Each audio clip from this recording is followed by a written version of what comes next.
کوم خکس چې هغه دنیا ګټي او خلکو ته د هغې منافع رسوي، د هغه په باره کې د رسول الله صلی الله علیه وسلم په احادیثو کې د نیکانو خلکو سره د حشر تذکره ده.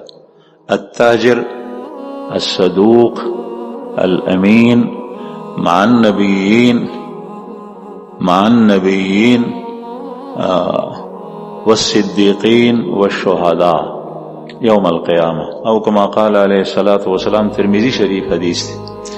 التاجر الصدوق الامین مع النبیین والصدیقین والشهداء. کم سوداگر، کم تاجر، کم اغشتن کے خرسون کے کس، کم معاملات کون کے کس، کم کس چې په بازار کی دکان استے دا گٹھے دا پارا پا مارکٹ کے ناستے گٹھی او دے الصدوق رشتیا وی معاملہ رشتیا دا شرط برابر دا، الامین او دے امانتدار دے، دا خلقو دا مالونو خیال ساتھی دے. بچا سری رسول اللہ صلی اللہ علیہ وسلم فرمائے دے با دا انبیاء سری، دے با دا صدیقین سری، دے با دا شہداء سری چه دا اللہ جل شانو دا دین دا حقانیت دا پارے اخپل سر قربان کو، دے با دا حشر با دا آغا خلقو سری.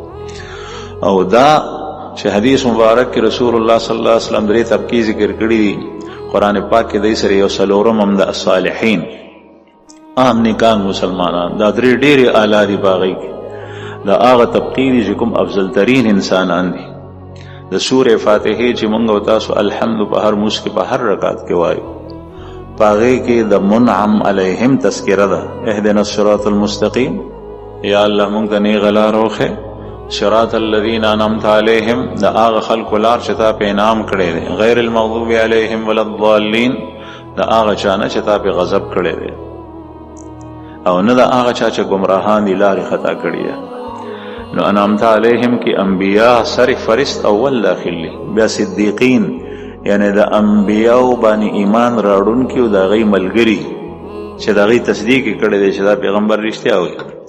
او شہداء آغا خلق چې هغه د الله جل جلاله د دین او د وحی د تصدیق د لپاره خپل سر قرباني کړی دی. دا خلکو سره به دا سوداګر وي څومره لوی فضیلت دی. لیکن که چېرې دغه تاجر د ده زاویه نگاه بدله شوه، د ده سوچ بدل شو، د ده نظریه بدله شوه، د دنیا مقصد اصلي وګرځوله، دنیا ته په آخرت باندې ترجیح ورکو، او دنیا دی وی چې ترلاسه کول پکار دی چې څنګه یې لکه د کافرو په شان سوچ او نظریه جوړه شوه. د ده په باره کې هم رسول الله صلی الله علیه وسلم حدیث مبارک کې فرمایي دا بیا بدترین انسان دی. نو فرمایي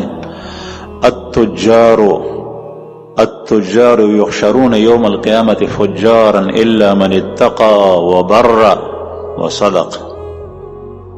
تاجران سوداگر دا فجار دی، د دنیا بدترین او گناهګار خلق دی.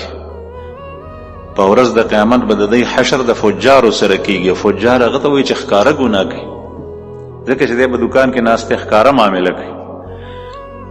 او یبعثون یوم القیامت فجارا، په ورځ د قیامت به دا د فجارو په ډله کې پاسي.